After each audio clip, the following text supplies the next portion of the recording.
Today I'm going to go ahead and get the fuel tank put back on the bike, and I'm going to go ahead and start the process of putting the lower fairings on because I got to put the 6.5s in there as well.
Just in case you say, why didn't you put on the left side covers? Because I don't want to put the maxi fuse in yet while I'm still working up on top in the front of the bike. You know what I mean? Because the battery and the security system on there is just going to sap the bike dry, and I don't feel like hooking the tender up to it and having to step over it every time I'm moving around the bike. So rather than trip myself, fall on the bike, then the whole thing fall over, you know what I'm saying, and then the light bulbs blow and then the house blow up, I'd rather just go ahead and leave it off until the end. When I get everything buttoned up, then I know I can put the maxi fuse in, fire everything up, and we can go from there. All right, because I'll be switching out this actual accessory plug, a powered accessory plug, mind you, with a data cord, USB, I need to go ahead and put it up. So I'm not going to take it out because I'm not sure. I'm sure it won't throw a code, but I'm not going to take it out of here. I'm not going to unplug it from the other part. So I'm just going to kind of set it to the side and cover up the head on it with some shrink wrap.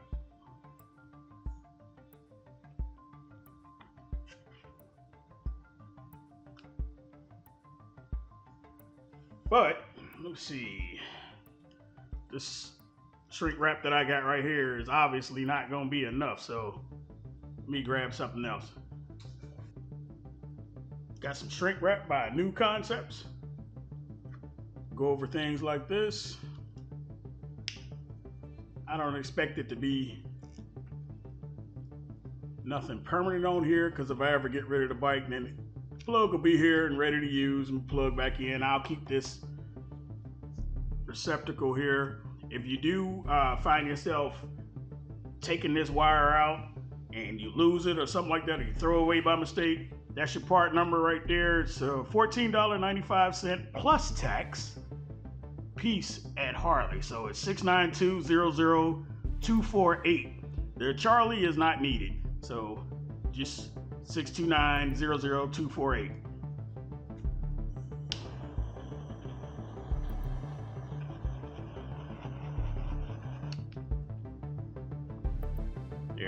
that'll keep away any, I don't know what debris would get up under here, but you know how stuff happens.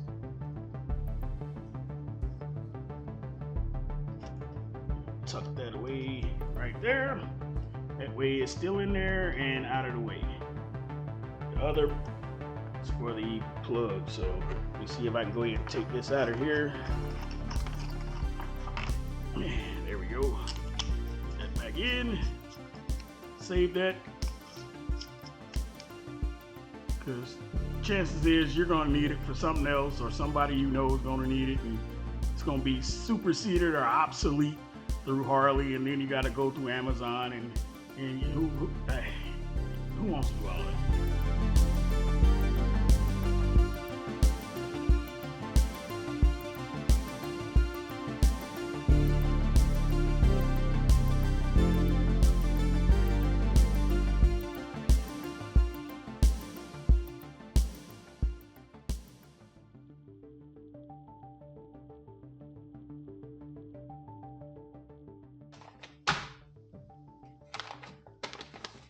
Alright, this right here is a right angle waterproof USB-C cable. It's 3 feet. Don't know why they make it 3 feet.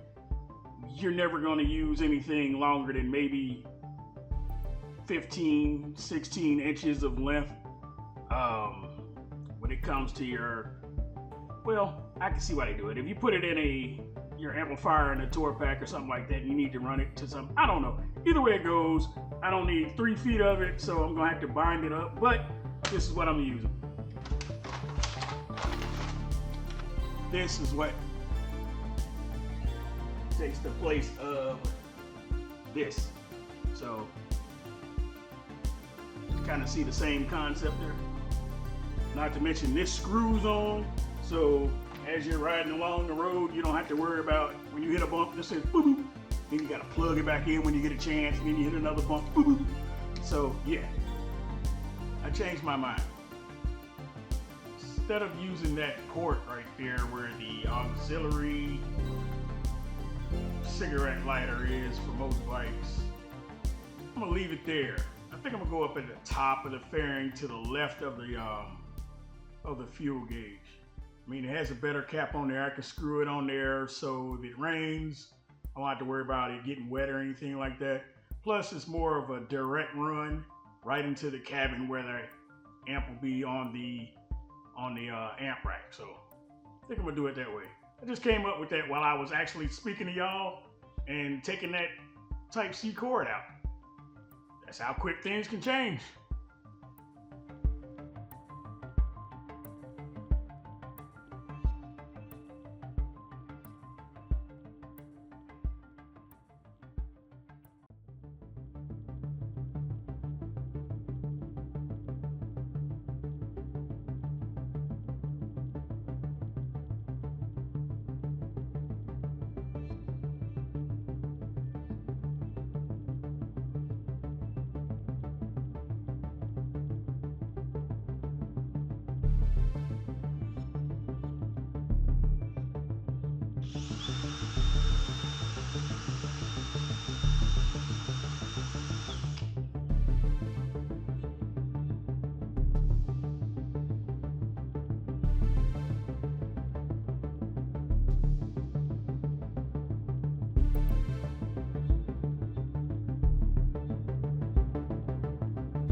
Well, as you can see, I was trying out this little test sound dampening that I have that I ordered from Amazon, and I shouldn't have ordered from Amazon. I should have just went to SoundSkins and got what I was originally gonna get. But since it's around the actual pod for the front fairing speaker, I guess this stuff is more like, I don't know, what a homeless person would probably stick on the inside of his clothes just to stay warm in the winter or something. I don't know. I mean, and that's not me taking a jab at homeless folks. It's just, that's what it seems like it would be. It seems more like it's a weather stripping than a sound dampener. I don't know.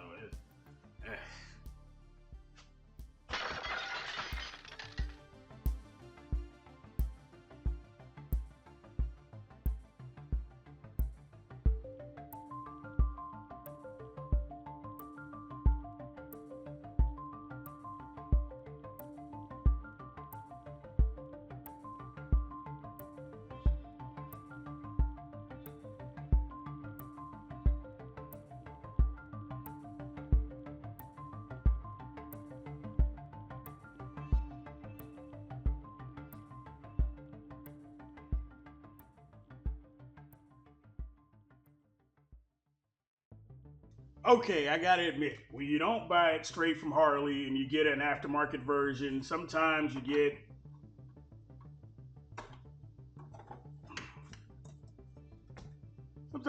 that. Well, good thing is I'm not gonna be using this, so I'll be actually taking this whole front off. But, you know, after you check it, you know, the paint matches perfectly, so I like that. Like I said, I'm gonna change this out for some actual 6.5 speaker pods opening. So hopefully I don't have to bore the inside of it out like I did with the last ones, because that was a real headache.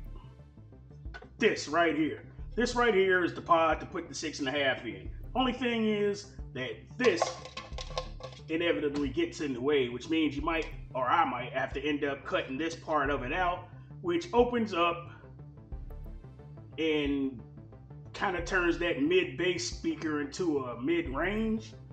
If that makes any sense to all of you folks out there that know what I'm talking about, put it down in the comments. You know what I'm talking about. But anyway, I might end up having to make some actual ABS or PVC rings, because the speaker might have to sit up a little higher in here just so the magnet doesn't actually hit the bar. That's the reason why that's there like that, is because the engine guard bar would be in the way of it. So either way it goes, we're gonna have to work it out. I hate that I have to cut these because it kind of ruins the actual pre-mold finished look that it is. But anyway, we'll see what we can do.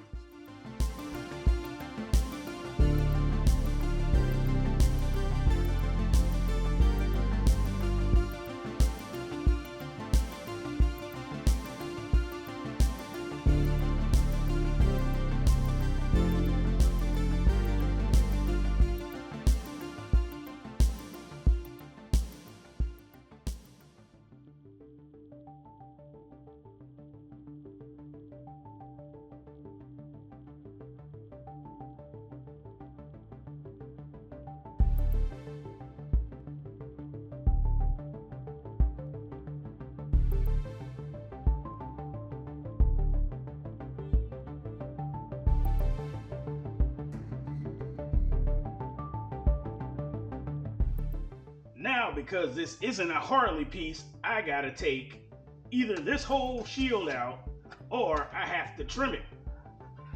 I have to trim this part off. So I'm gonna have to take this screw out, take that out, which is part of the apparatus that holds these two screws, which shouldn't hurt them. Those should still remain there. I usually put some glue on there to keep it from coming out anyway, but because it has this thing on here, this is going to get in the way of this.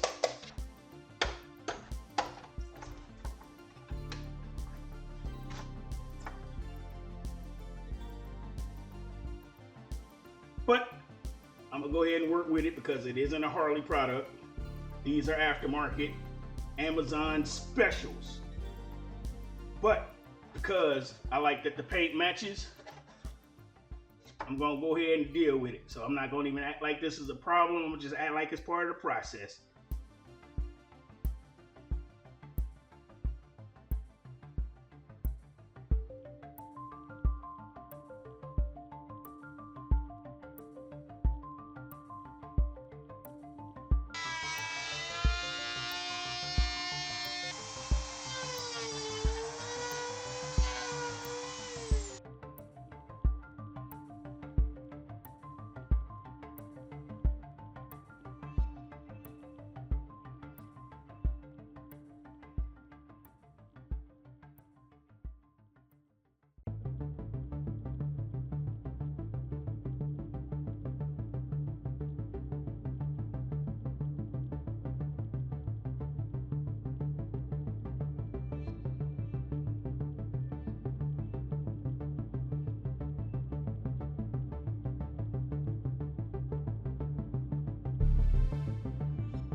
For my setup, introducing the CM65.2X.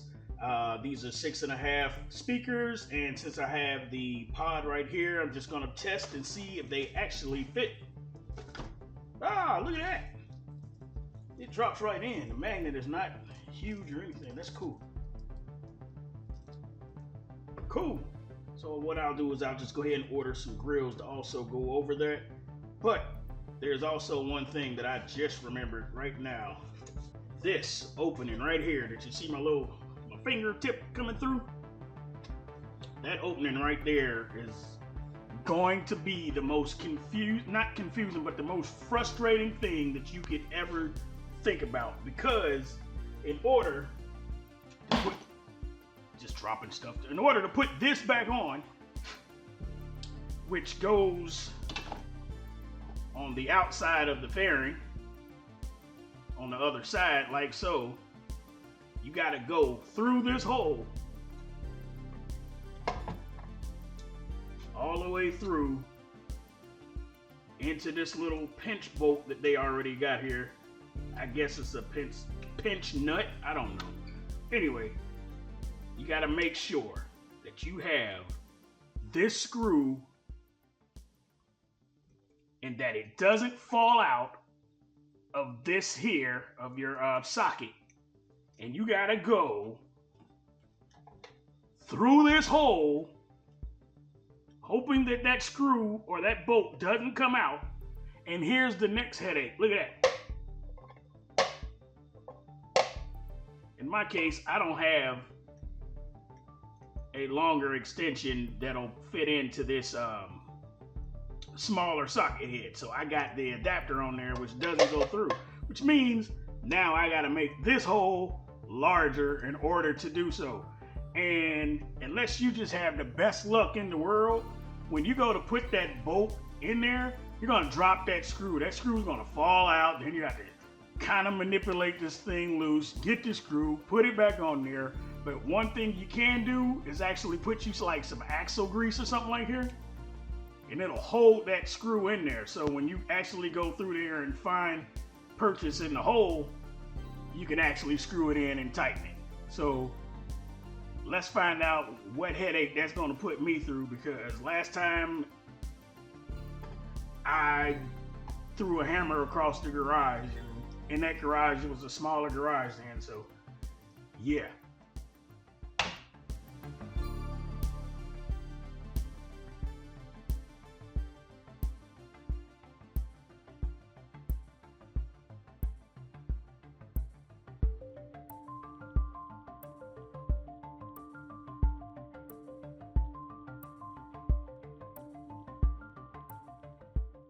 This here is my crossover, all right? So what I'm gonna also do with this is I'm gonna be doing some jigger rigging on this. I'm gonna end up cutting this end off. I'm gonna still use the plug, but yeah. The way I'm gonna have this situated in here, instead of putting it all up in here and taking off the side cover, I'm gonna have mine situated where I have the lead going through here like the original plug-in. That'll be this side here. That'll go in through there, like I said, and I'm gonna have this situated here. Gonna have a crossover on each side. That way they're out of the way and we don't have to worry about putting them inside the pod and they falling loose from any Velcro or any kind of glue you might want to stick in there.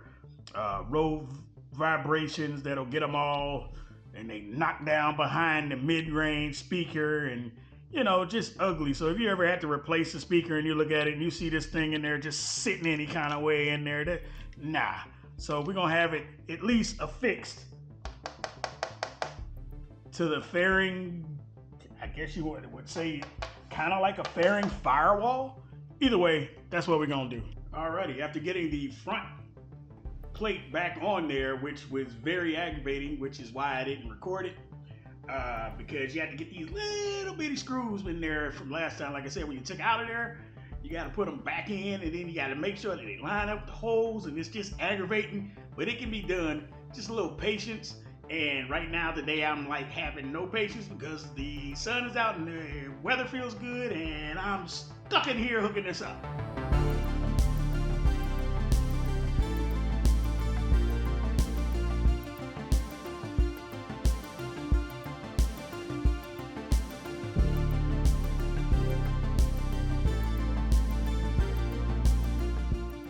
Before I put this on here, I also ran the speaker lead and the lead wire that goes to the custom dynamics LED light. Hopefully you guys can see this. I don't have the camera too close, but yeah. So I got those coming up through the inside of the actual lower fairing here. Here they are here. So that's the speaker wire, LED lead. I'll dress them up later. And I also have enough wire here on the other side because when I go to take the speaker out or hook it up, I got some room to do it. I don't have to worry about being all up close and trying to get the leads in. If you ever done this before, you know that can be a headache.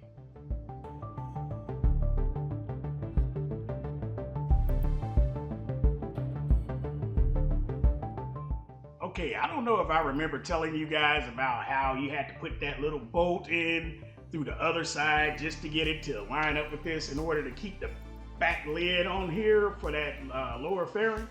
Well, it comes with this guy here, so hopefully you can see it. It is, here, let me put this down real quick. It is this guy here, so this is what they come with. It comes with this bolt here and this little clamp that actually pinches to the plastic on there. It has, hopefully you guys can see it, a little nut that's welded onto this clip. Well, when you're trying, like I said, to get a socket to hold on to this and go through that hole without hitting it and knocking it off and it falling down inside of the said fairing. So you got this here, and I knew this was gonna be an issue because my last pair of lower fairings had the same setup. But what I did is I went to Harley and I found out which ones they carry in their lower fairings, and they're somewhat similar, but they are a little bit different. So part number for this is a bolt retainer is 8175. So if you're ever getting any of these aftermarket lower fairings, go get you some of these because these are gonna work a lot better. You're gonna be able to actually put the nut inside of the socket, put it in there. Like I say, you take some axle grease or something like that. You don't need a lot, just enough in there just to hold it, push it in there, and you can start screwing it. But when you have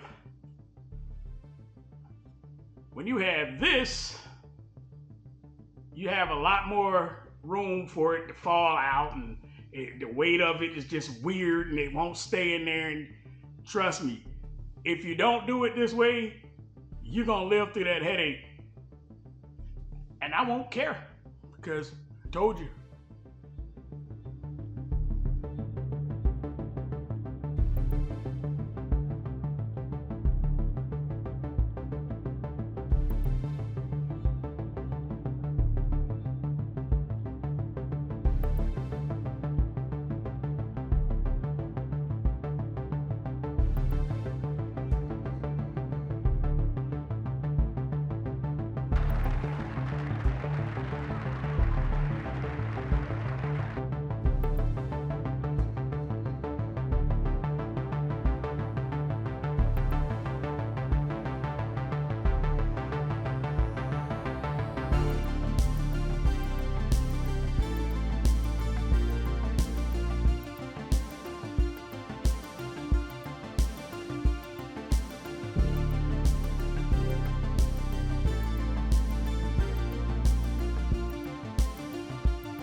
okay, I gotta admit, I was trying to cut corners, and what I did is ordered a grill to put on the lower fairings. I ordered 2 of them actually, but this is a DS18 grill, and it didn't quite fit. So I said, well, I'll just go ahead and take back the Memphis shields that I had on there, and they didn't quite fit over the Cicada 6.5.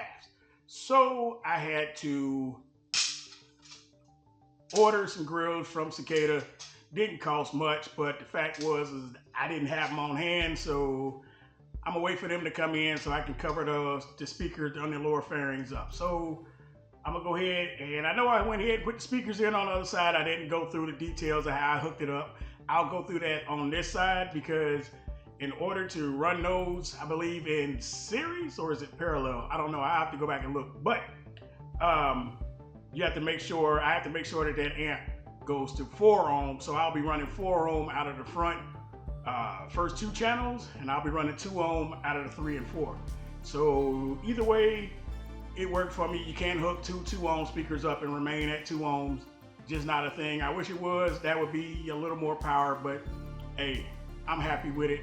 And plus I know how it sounds, you know what I mean? So if it sounds anything like the Memphis amplifier and speakers I had in there, then we all good, you know what I'm saying? So if this is level up, that's even better.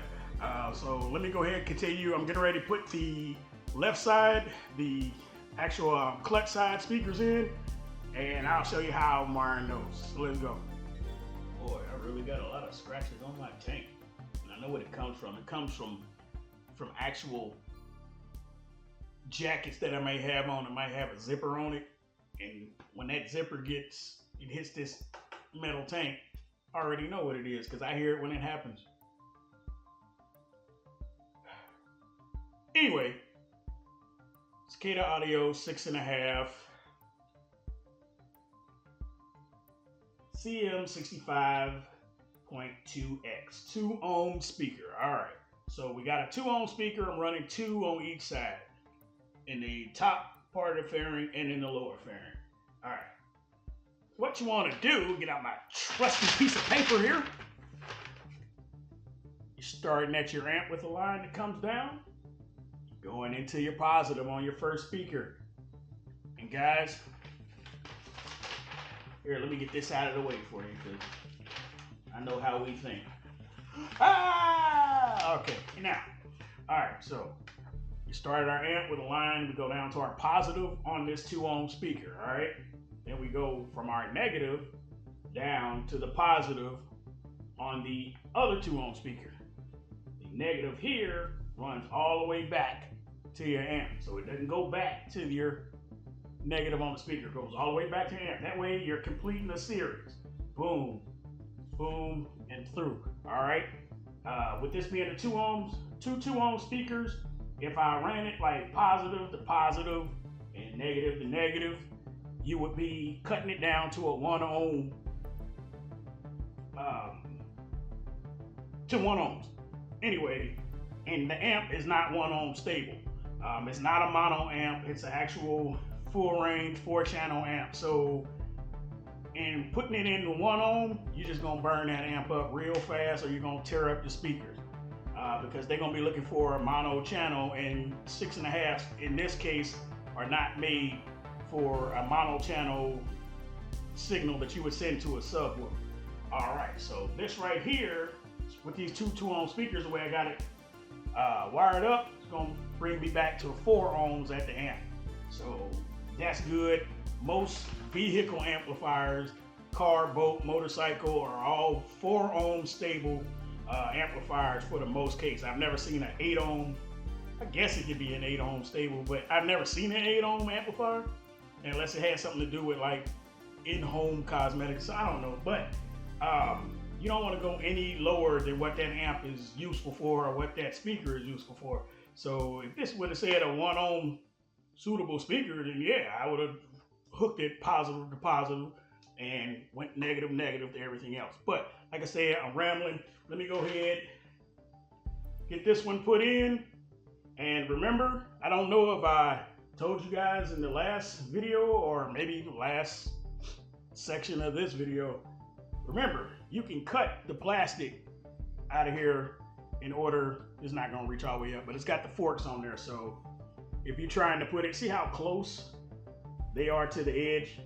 If you got those terminals going in this way, when you try and push that close to the surround, they just gonna run into the surround, then you're not gonna be able to get it closed. You can actually cut the sides though, over here, with just a little zip tie cutter. It's what I use. And you just run them in, the blades in sideways, therefore freeing up space that you're gonna need, because for real, the screw goes right here on this. I mean, you don't have to do all, well, you know what I mean.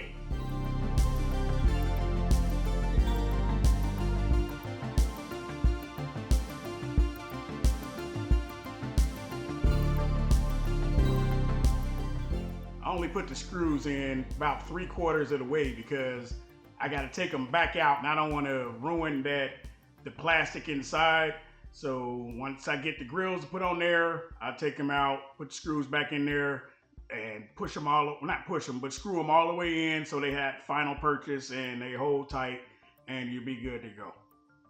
All right, remember, if you have to, keep you a diagram or a drawing or anything that you need to remind yourself of how to hook and wire different items and speakers, because with all of the distractions going on and everything else, you can get sidetracked. You may have to go and take a leak or something like that, and then you'll come back and you'll grab them wires and you'll hook them up wrong. So trust me, there's no shame in having a diagram or a drawing or something like that, or illustration that you can go off of, just so you don't mess that step up.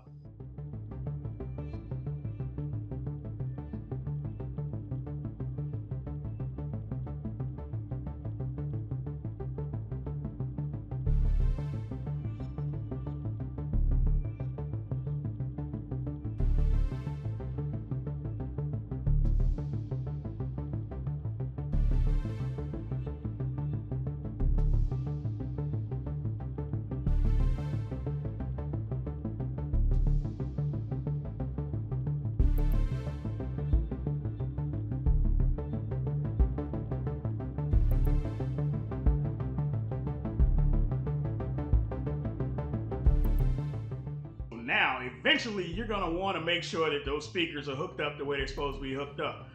So when the signal's going to them, they're either going to be producing outward or they're going to be pulling inward. You don't want one doing like this and the other one, you want them both doing one thing, or you want them doing the other. All right, you know what I mean? But they both have to be doing the same thing. And one quick way to test that out is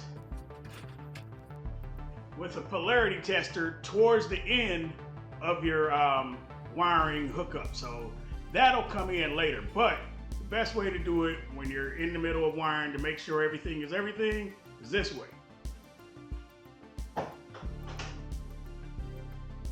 Regular 9-volt battery. All right, so when you connect the positive end to the positive part of this battery, the negative end of the speaker to the negative part of the battery, they're gonna both produce what I call a positive input. So it's gonna make the speaker push out.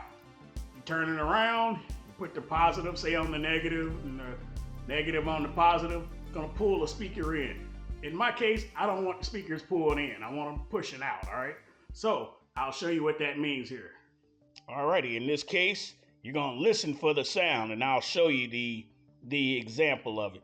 All right, so right now, I know that this right here, because I have the two speakers wired up in a particular way, that this is my positive, this is my negative. So don't pay attention to the color of the wire. I already put the jacket heat sleeve over the positive, all right? So listen to this. So we're gonna put the negative here and listen. All right, now I'm gonna show you what the speaker's doing while I'm putting the two leads on the battery. Here we go. On 3.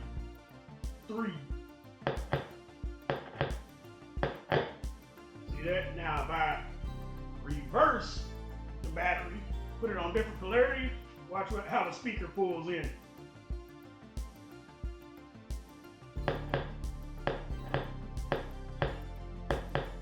Since I have the speakers wired the way they need to be, I'm gonna go ahead with that lead that I have coming outside of the speaker that hooks to the actual tweeter in the grill.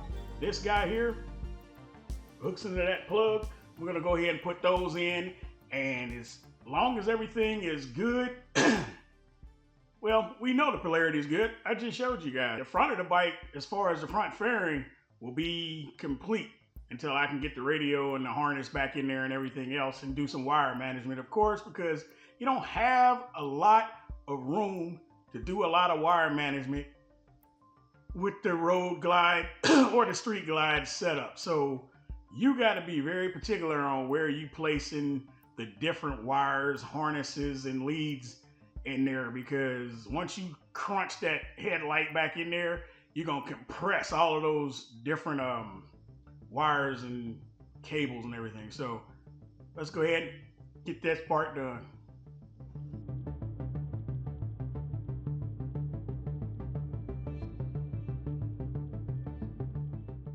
Okay, scratch that.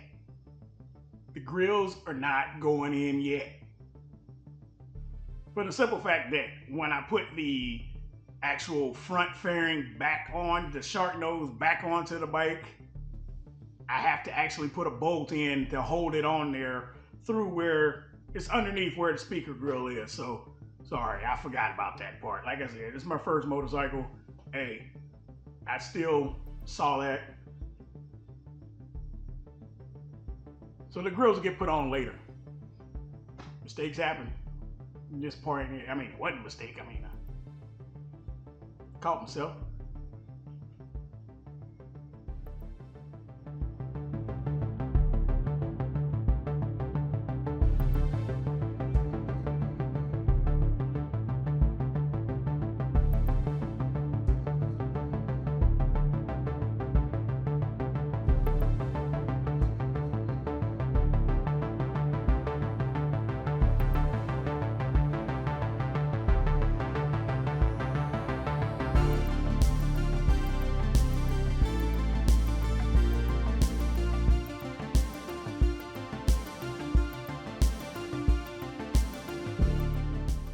Okay, so I've done some wire management. I've put some Tesa tape on a few things, dressed up some with some loom, put some heat shrink on there to identify the left and right of how I'm gonna hook it up to the amplifier.